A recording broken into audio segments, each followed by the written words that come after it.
Bismillahirrahmanirrahim. Assalamualaikum warahmatullahi wabarakatuh. Saya Basharul Haq bin Matrozi dan nombor matrik saya 052-305, dan hari ini saya akan menyerahkan sedikit sebanyak berkenaan hurriyatul i'tiqad, iaitu tajuk tugasan yang telah diberikan kepada kumpulan kami. Hurriyatul i'tiqad, apa yang dimaksudkan dengan hurriyatul i'tiqad ini adalah kebebasan beriktikad. Di dalam Islam itu sendiri, asas kepada i'tiqad itu adalah daripada pemerhatian ataupun tadabbur, penelitian sebelum beriktikad atau berpegang kepada sesuatu perkara. Ini adalah terjemahan yang telah kami buat, dan Islam itu tidak melarang untuk kita beriktikad terhadap sesuatu perkara. Namun kita haruslah melakukan penelitian dan pemerhatian sebelum kita beriktikad. Oleh itu kita dapat lihat, terdapat banyak dalil dalam Al-Quran yang ataupun firman Allah yang menjelaskan ataupun menyuruh manusia untuk berfikir terhadap sesuatu perkara sejenak. Contohnya firman Allah yang bermaksud mereka sentiasa orang Islam itu ataupun Muslim itu, sifat seorang mukmin sentiasa berfikir tentang kejadian langit dan bumi, dan tidakkah mereka memperhatikan pada kerajaan langit dan bumi serta yang Allah ciptakan. Sesungguhnya pada kejadian langit dan bumi itu silih berganti kejadian siang dan malam, dan serta kejadian bahtera yang berlayar di lautan membawa apa yang bermanfaat untuk manusia. Kejadian turunnya air hujan ke bumi, lalu menghidupkan bumi yang telah mati dan kering. Dan seterusnya Allah SWT telah menyebarkan ataupun telah menyuburkan bumi itu dengan segala jenis tumbuhan dan binatang, dan ditukarkan angin dan awan itu untuk menggerakkan antara langit dan bumi. Dan di antaranya terdapat sesungguhnya di antara kejadian-kejadian tersebut terdapat tanda kekuasaan dan kebesaran Allah. Supaya apa? Supaya untuk kaum dan orang-orang mukmin ini berfikir.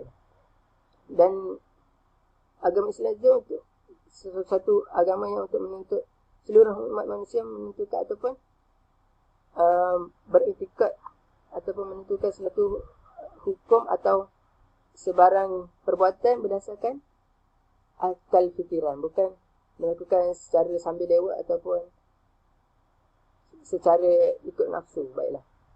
Dan seperti mana yang disebut la'allahum yatafakkarun, yang maksud mudah-mudahan mereka berfikir, dalam surah Al-A'raf ayat 176, ya.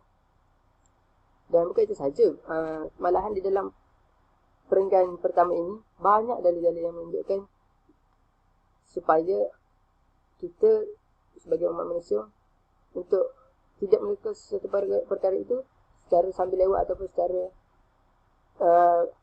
terus mengikut hawa nafsu. Sebaliknya untuk kita berfikir sejenak untuk melakukan pemerhatian sebelum kita beriktikad atau menentu dan menghukum suatu perkara mengikut akal fikiran kita, ya.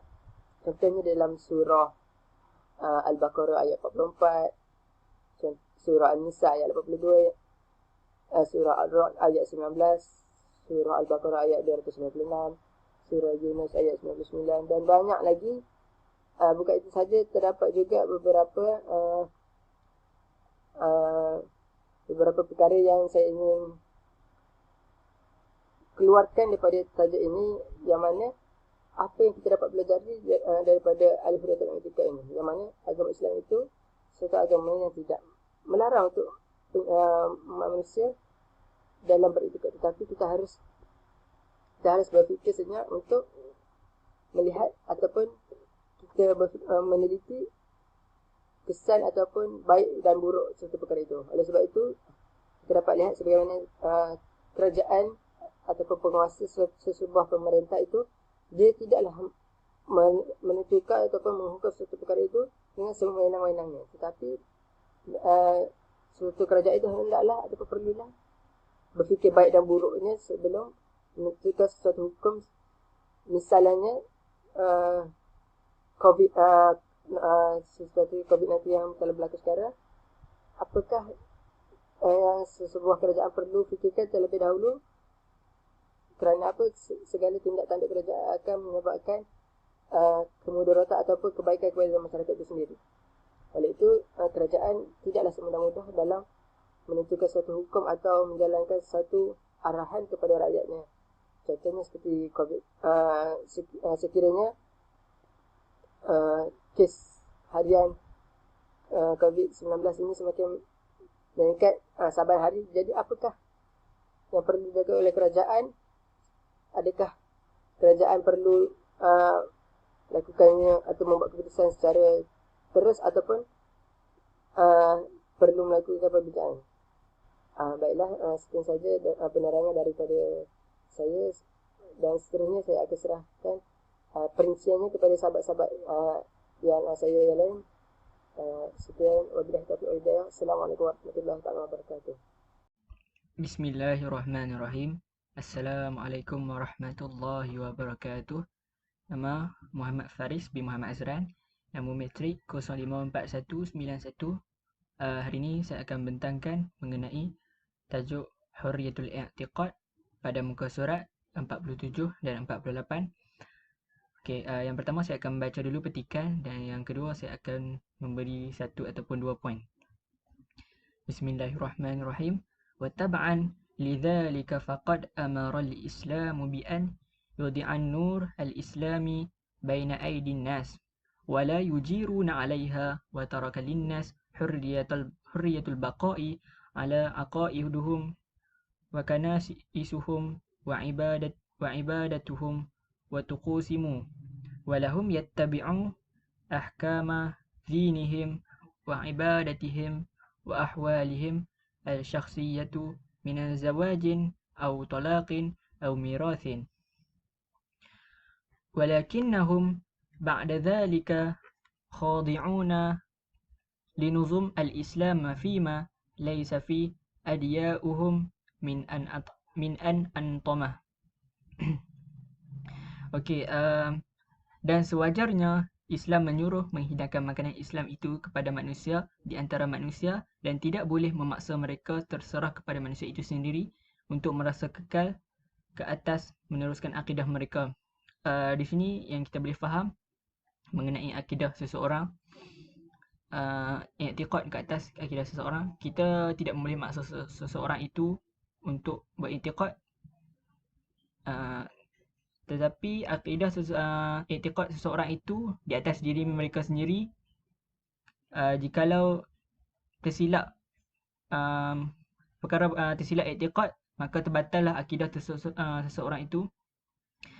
Dan perkara-perkara yang membatalkan akidah seseorang yang ada tiga, iaitu yang pertama perkataan, perbuatan serta i'tiqad, pegangan hati. Okey, beberapa perkara yang membatalkan akidah. Yang pertama syirik, yang kedua kufur, yang ketiga munafik, dan yang keempat sihir, dan yang kelima riddah, dan yang keenam khurafat. Laisa fi adya'uhum min an antamah hadha ma'a ilmi bi annahu laisa fi di adyani as-samawiyyatu anzimah tata'allaqu bil hukmi was siyasah wal iqtisad wal ijtima' wal muamalat wal qada'i. Dan mereka mungkin mengikuti peraturan mereka sendiri, ibadah mereka dan keadaan peribadi mereka, sama ada mereka sudah berkahwin ataupun bercerai. Tetapi setelah itu mereka tunduk kepada peraturan Islam, tetapi tidak ada ketentuan dalam diri mereka. Ini dengan pengetahuan bahawa dalam agama syurgawi tidak ada sistem yang berkaitan dengan peraturan politik, jual beli, kehakiman. Dan setiap wang yang berkaitan dengan ibadah dan urusan peribadi kecuali dalam Islam.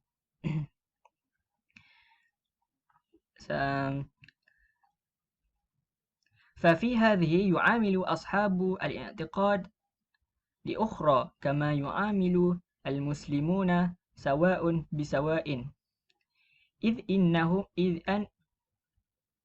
أن لهم ما لنا وعليهم ما علينا، وأصحاب أديان غير السماوية يعاملون كذلك كالمسلمون. Dan alim ulama menyimpulkan banyak keputusan darinya. Dan sekian, wabillahi taufiq wal hidayah. Wassalamualaikum warahmatullahi wabarakatuh. Assalamualaikum warahmatullahi wabarakatuh. Nama saya Muhammad Imran bin Tabar Zaman, nombor metrik 052324. Okay. InsyaAllah saya akan sambung pembentangan daripada perenggan kedua berkaitan dengan hudatul i'tiqad daripada kawan saya tadi. Okey. Wa qad nassa fi ahdi Umar li ahli al-Quds hina fataha qawluhu a'tahumul amana li anfusihim wa amwalihim wa kanaisihim wa sa'ira millatihim la taskunu kanaisuhum wa la yanqusu minha wa la min khairiha wa la min hadabihim wa la yakrahuna ala dinihim wa la yudaru ahadun minhum إلا أن الإسلام مع ترك الناس أحرارا في عقائدهم منع التلاعب في المعتقدات واتخاذ الأديان هزوا ولعبا ومنع استحداث معتقدات جديدة تتناقض والأديان السماوية لا سيما الإسلام ولهذا جعل عقوبة المرتدين عن الإسلام القتل يناقش أولا لماذا ترك الإسلام وتقام عليه الحجة فإن كانوا للظلم وقع عليه يرفع عنه وإن كانوا لشبهة عرضت له تزال عن عقله فإن أصروا على الكفر يعاقب بالقتل ويمنع التلاعب بالأديان الأخرى كذلك حرصا على هوية الاعتقاد والأديان وحرصا على ثبات المجتمع ومنع لهم من الذبذبة والتقلب مما يؤدي بالمجتمع إلى الفوضى والضياء. Maksudnya pada era Umar, dia meletakkan untuk orang-orang Jerusalem ketika dia menaklukkannya dengan mengatakan dia memberi mereka keamanan untuk kehidupan mereka, wang mereka, gereja mereka dan seluruh agama mereka. Gereja-gereja mereka tidak akan dihuni dan juga tidak akan berkurang atau kebaikan mereka atau susu mereka dan juga tidak akan dipaksa masuk ke dalam agama mereka. Dan tiada satu pun daripada mereka akan dirugikan. Akan tetapi Islam sambil membiarkan orang bebas dalam kepercayaan mereka, Islam mencegah manipulasi kepercayaan dan menganggap agama sebagai dan mencegah orang yang menganggap agama sebagai jenaka dan permainan dan melarang penciptaan kepercayaan baru yang bertentangan dengan agama-agama syurga, terutamanya dalam Islam. Itulah sebabnya hukuman bagi orang yang murtad adalah hukum mati. Dia membincangkan terlebih dahulu mengapa dia meninggalkan Islam dan bukti dibuktikan terhadapnya, dan jika ada kerugian yang telah dikemukakan kepadanya itu akan membersihkan fikirannya, dan jika dia tetap tidak percaya dia akan dihukum mati. Dan Islam juga menghalang bermain dengan agama lain dengan kepentingan kebebasan pegangan dan beragama, dan untuk memastikan kestabilan masyarakat dan mencegahnya dari turun naik yang membawa kepada kekacauan dan kerugian dalam masyarakat. Okey. Maksud untuk perenggan ni yang mana pada era zaman dahulu, iaitu era Umar, yang mana pada masanya dia mentakluk Jerusalem, dan di mana pada masa itu adanya rakyat orang yang bukan Islam, dan dia mengatakan bahawa mereka bebas untuk hidup di sini dan wang mereka, gereja mereka, seluruh agama mereka tidak akan diganggu. Maksudnya bebas untuk mereka hidup dengan aman dekat Jerusalem tu, walaupun mereka bukan beragama Islam. Okey, itu maksud di sini. Okey, dan seterusnya dalam perenggan ini nak katakan bahawa selain daripada Islam memberi kebebasan beragama, dalam pada masa yang sama Islam amat larang yang mana orang yang selalu memanipulasi agama dan menganggap agama ni sebagai jenaka dan melarang penciptaan kepercayaan baru. Itu Islam larang. Sambil bebas agama, Islam larang dengan orang-orang yang selalu memanipulasi dan menganggap agama ni sebagai jenaka. Lagi terutamanya orang yang Islam. Orang Islam dan menganggap agama Islam tu sebagai jenaka. Itu. Okay, dan daripada masa yang sama, untuk orang yang itu, dan itulah sebab yang mana hukuman bagi orang yang murtad akan dihukum mati. Jadinya orang yang suka menganggap agama sebagai jenaka dan keluarnya daripada Islam, dia akan diberikan hukuman mati. Tapi hukuman mati, sebelum nak hukum mati akan perlu dikemukakan bukti-buktinya terlebih dahulu. Sebab apa dia keluar daripada Islam. Okay. Dan kemudiannya, jika terdapat keraguan, mungkin tidak akan dihukum mati, dan jika dia tetap tidak percaya akan dihukum mati. Okay. Namun Islam juga melarang agama Islam sendiri, orang Islam sendiri bermain dengan agama lain, supaya negara tersebut aman dan tak ada kekacauan, tak ada pergaduhan antara agama-agama lain. Sampai di sini saja pembentangan saya. Saya serahkan kepada kawan saya untuk sambung pembentangan tersebut. Sekian, terima kasih. Bismillahirrahmanirrahim. Assalamualaikum warahmatullahi taala wabarakatuh. Nama saya Luqman Hakim bin Muhammad Nizam, nombor matriks 052301. Pada hari ini saya akan membentangkan tajuk Hurriyatul I'tiqad, iaitu pada muka surat 48 dan 49. Jadi saya akan mulakan terlebih dahulu dengan petikan, kemudian disambung dengan terjemahan dan juga sedikit kupasan isu semasa.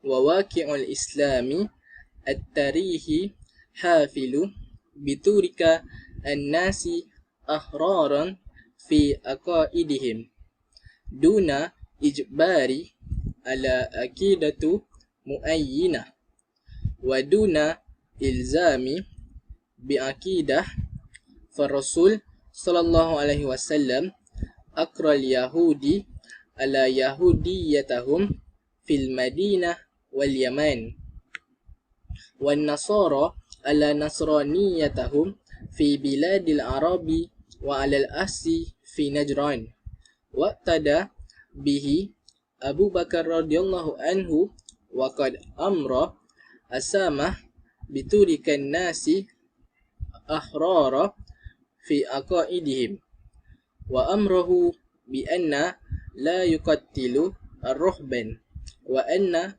yatarakkahum ahraran fi adiratuhum wa sawami'uhum wa ahada Khalid bin al-Walid ahli al-khairah ala anna la yahdimu lahum bai'ah wala kansiyah wala kasran yatuhassanuna fihi wa anna la yamna'u min durbi nuwakisihim aw ikhraj as-sulbani fi yawmi aidihim wa kazalika fi'li Umar ma'al Farsi wa qad wasa Ibnu Abi Waqqas bi ba'din mu'sakarah an qura ahli al-zimmah was-salih wa alla yaj'alu biladihim midanan li hurbihi wa a'tal amani li ahli iliya ala anfusihim wa amwalahum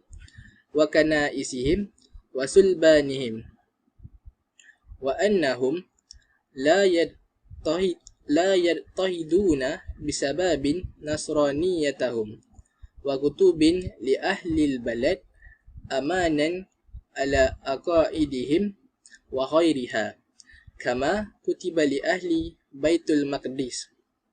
Terjemahannya pula ialah, realiti sejarah Islam mengetepikan untuk membiarkan orang bebas dari kepercayaan mereka tanpa memaksa kepercayaan tertentu dan tanpa melakukan doktrin. Rasulullah SAW menyampaikan Islam kepada Yahudi di kota Madinah dan Yaman dan orang-orang Kristian di Nasrani di negara-negara Arab dan khususnya di Najran, dan mengikutinya Abu Bakar, semoga Allah berkenan kepadanya, dan dia memerintahkan Usamah untuk membiarkan orang-orang bebas dalam kepercayaan mereka, dan dia memerintahkannya untuk tidak membunuh para Sami, tetapi untuk membunuh mereka. Dia berjanji kepada orang-orang Khalid bin al-Walid yang bingung yang tidak menghancurkan kesetiaan mereka atau gereja atau istana yang bersembunyi di dalamnya, dan tidak mencegah dari memukul Nawakashim atau mengambil salib pada hari perayaan mereka.